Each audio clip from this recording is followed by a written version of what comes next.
Simon and I are now up on the roof, and following the meeting today, the 4th of July, with Resonate and Vineyards, a number of good decisions have been made will allow the progress of the metro strip out.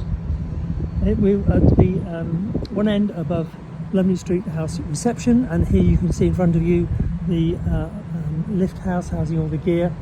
I'm not quite sure what that is at the back of it, but that unit there on the front is in fact the ventilation unit for all the toilets, and it's in good nick, and Vineyards intend on reusing it. These units here are existing units serving the is it the third or the fourth floor, and there's nothing wrong with those, but if Vineyards are going to provide future proofing to the building, then they need to consider things like cable runs that tenants can use so that they are more disciplined. And this is the result of what happens if it's not done so. If you look at this elevation here, you can see all the cabling that's literally hanging down that elevation because there's no compliant access to those cable runs. So the first question Vineyards need to be asked is whether that is the best route for maintenance purposes to run those trays, whether it can go in another position for use by the incoming tenant who want to put this plant on the roof and have a safe and run to put his insulated pipes and what have you down into the ground and first floor for both Duke House and Lumley Street. At the moment, there's no safe means of access to that route. So first question, is that the best place for it? And second is what access to it are we going to provide? My first question is, can't we, as we're going to put in a new riser, can't it be big enough to take all that stuff as well and get it off the outside of the building completely? That's the route I'd go. As you can see, some efforts have been made to comply with the law with regards to edge protection. You've got some there, but nowhere else. That roof and this roof so that's something that needs to be addressed. Looking at the roof that is protected, because it has plant on it presumably as its priority, we have the non-compliant water tank, and that has to be removed. It's not a big issue, but at the moment provides the feed to the third and fourth floor. So what we're going to do, because the tank, which we'll show you in a minute, on the Duke House plant room is huge, and Simon and I think it's because it fed a sprinkler system on the Duke House retail side, which is yet to be stripped out, because nobody knows what it is, but we think it's an old sprinkler system, and that's why that tank is so huge. Now, going around where there was a lot of plants stripped out earlier on in the year, these are the steels that were left because I felt at the time they were doing us a service in retaining this elevation. So Clark Bond agreed with me, and they've been left. This is another unit that's in service, along with all the ductwork that's next to it. And here we have a problem, which I'll explain very briefly. This serves the existing tenants. They require it running, otherwise they don't get heating and cooling. How are we going to put in a new roof here with all these footpads everywhere? This plant cannot be this plant cannot be removed, and yet we need to remove it to replace the roof. And by sheer coincidence, it's where the roof is leaking the worst, in this corner here, because over subsequent years they've never been able to get to it, and so it really needs to be redesigned and thought through. Vineyards is saying, well, yeah, it's an existing plant, it's good, it's serviceable, and as far as they're concerned, it can stay where it is, but it doesn't suit the roof, the external contract. And no one seems to be wanting to address the issue. We've identified by marking up what bits of it can go, but the critical bit, which is the bit that's on the roof, has to stay.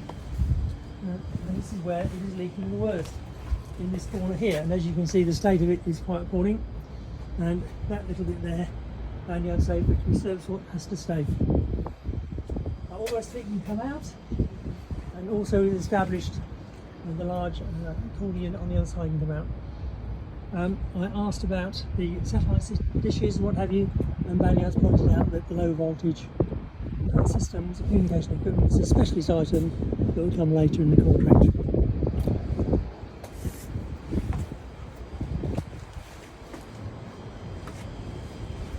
Okay, so I'll now say we're now stepping up to the roof of the Right, we're now stepping onto the roof of Duke House, and here you've got a good view of all this part, which is all redundant. And the question mark bit we now believe has been confirmed can be removed. And I want to say, well, at the same time, why can't they take all these satellite dishes out? Because Banyards can't say whether they're in use or not. This is the plant room. This is Duke House, a sealed area, and there are boilers in there, all sorts of things, and that is the boiler that's being removed. Now, there is another boiler, which I think about it has not been discussed, the one that's in the building where the building office is. Do you know the building office?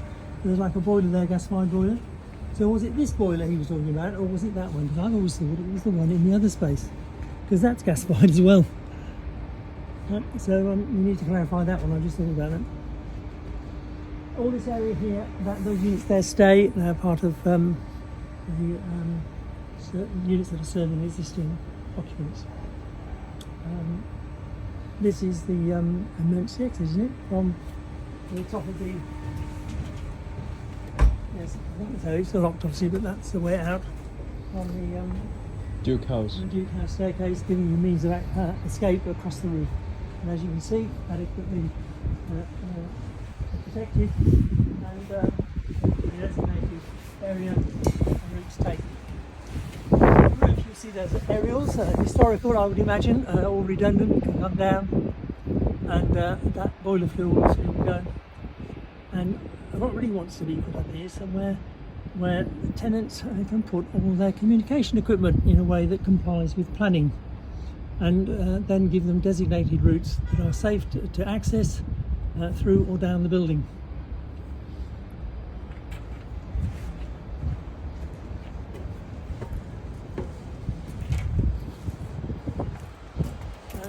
This building, this building here that's got this cable going to it, we reckon was the old switchgear, a BT switchgear room, which would fill that space.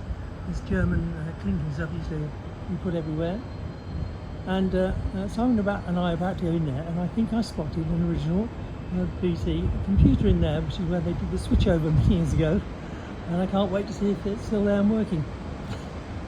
Right, there is a kind of door, whatever you call it. That is the, I think that's where the plant is that we go in and out of, isn't it? That's the room we climb up into, and then we step down into this space. Right, So okay. that is that door is not visible, is it? From the inside. No. Because there's plant on there. Exactly. Yeah. So, and you've got a chimney there, look. Yes. Let's see if we can do that. Now, interestingly, look, there's a chimney there. Now, that must have come from a very early, probably a coal-fired boiler somewhere in the basement, and it's still in place. I wonder if it's used for ventilation or anything now. And that door, right, Simon, I reckon, is the back of the little plant area that has electrical switchgear in it. Yeah. And I can't see it ever being opened again, as there is, we can't see that door from the inside, can we? Anyway, when that tank is removed, we're going to take the supply from the over-specified tank in this plant room here, with the fluid coming out of it, which we reckon also was a feed for a store for the sprinkler system in Duke House. And that tank is compliant, and that tank will feed both buildings. So we can get rid of that and forget about it.